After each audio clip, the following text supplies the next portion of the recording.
Hey folks, Mike Nazaruk here with podcast number 2 in the Normal Guys series entitled Sublime Promises. So here we are, cast into these new times of true evil madmen and women at work, destroying and fundamentally changing all that they can about our great country in order to gain complete government control over every one of us. And I can understand that many people have this feeling of helplessness, that there is nothing they can do to stop these maniacs and their insatiable hate towards this free nation that we live in and we love, plus anybody that opposes them. But there is absolutely something we can do. We can rely on God through Jesus Christ to keep his promises. Well, what promises? The promises that God made to us in the Bible. Lots of promises. My favorite one being in Isaiah chapter 41, verses 11 through 13, which reads, "All who rage against you will surely be ashamed and disgraced. Those who oppose you will be as nothing and perish. Though you search for your enemies, you will not find them. Those who wage war against you will be as nothing at all. For I am the Lord your God, who takes hold of your right hand and says to you, 'Do not fear, I will help you.'" Now, I personally think that this is the most inspiring verse in the Bible that I could find that perfectly addresses the challenges of evil that we are facing right now in our country and our lives as Americans. And I certainly hope that you'll agree with me too. Now, I know that there may be some people out there that may ask, well, why did God make all these promises? Well, because he saw it in his infinite wisdom that we needed a guiding force to help us cope with all the travesties and challenges he knew that were going to be coming for us. And he knew that there would be no way that a human could make any such promises and be able to fulfill on all of them.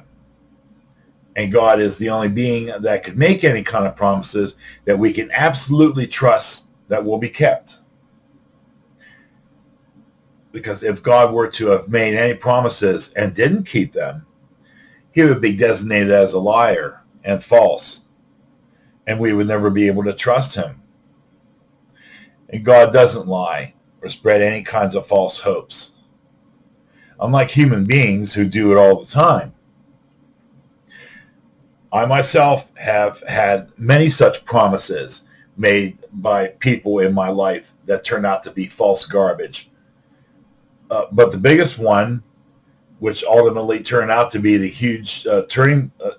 very huge turning point in my life, was when I was working at this horrible location, ironically right on the outskirts of Washington, D.C. Go figure, right?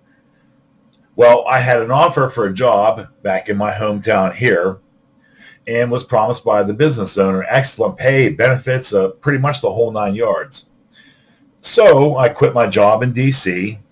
and moved back up to my hometown here in Pennsylvania. I hit the ground running with my new job, and the owner blew all kinds of sweet smoke up my butt and made me out to be the greatest thing since sliced bread. Well, just 1 week after I started this job, he called me into his office in the middle of the afternoon on a weekday, just out of the blue, and absolutely showing no remorse, told me that he was abolishing the position that he hired me for. It was completely a business decision, nothing to do with my excellent job performance, and I was done as of right at that moment. So I quickly pulled myself together and told him, but you promised me all these advantages of coming to work at your business. And I left the job and moved back in this area just so I could work for you. Well, he just said, well, I'm sorry, but promises have to be broken sometimes in life. Now, with all the mayhem going on in present day DC, many people are having feelings of impending doom. And I'm even hearing reports that people that have actually wanted these evil individuals in office are now recognizing that they have made a huge mistake. Along with the faith and trust I have in the Heavenly Father to get us out of this big mess, I need to touch upon what purposes God had for allowing all this to happen in the first place. As you may know, God has an absolute purpose for allowing everything that happens in our lives. These purposes are always divine in nature, and a lot of times are meant to teach us something. And what I believe he's trying to show us here is that all of the vitriolic hatred that was spewed forth by people towards the previous leader of this country, a man who laid it all out for the love of this country, was outwardly foolish and uncalled for. And these people need to see what was waiting for them in that greener grass on the other side of the fence. And that would be the starting of destruction of life in this country as we once knew it. And we only got a little taste of this oncoming horror after only a week into this evil leadership. In other words, God needed to show everybody that what we had before wasn't so bad. In fact, we had it pretty good. But you haters out there wanted this group of evil people running things because you despise the previous president so bad. You know, Orange Man bad, and hate Orange Man, and we got to get rid of him, and all that. So now you've got it, and you are realizing what a huge mistake you've made. Another purpose why I think God allowed all this government turmoil to be inflicted on us was to provide a huge lesson in trust towards him. Well, let's face it, a lot of people have turned their backs to God for many, many years. And he needed to put a stop to this, okay? Allowing the coronavirus to afflict us last year did indeed turn a lot of people back to God, but not enough. Maybe allowing a ruthless group of people to take over the government of this country with their anarchist, fascistic, and dictator-like methods will do it, changing the way people must live and function. Perhaps so. And one very important point I need to make here is that even though many people are praying and trusting God and believing that God is hearing all their prayers, which he absolutely is, it is important to remember that God will do something about these evil people taking over our government on his timetable, not ours. Okay? People may be anxious for some actions to take place, getting rid of these people, and might be thinking, well, what's God waiting for? Okay, so to those people, I will say this. Do not question God's timing. Okay?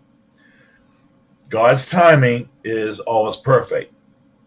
And things will happen in order to erase these people as he sees fit, not when we do. And we must trust his timing because it is perfect. So won't you join me in praying and trusting in God's promise for us, thanking him, and believing he will never leave nor forsake us, that we could absolutely have full confidence that he is in complete control of everything, and we have no need to fret or worry, nor be afraid. And he has promised that he will watch over us and protect us. And in closing here, I have this final thought. The individuals in our government think that they have the final say in how we are to live. They think that they're in total control, and this is pretty much a done deal. But they forgot something. They forgot that God has the final say. God is still in control, will always be in control, and is never going to give up control, especially on what is right and just. And we can absolutely trust that, 100%. Hey, just want to thank you people for watching my podcast today. I hope you all enjoyed it. And you know the drill. Give me a good thumbs up if you liked it. And also, you can leave a comment down below if you wish to opine on this podcast. So until the next time, my next podcast, we'll see you later. Goodbye.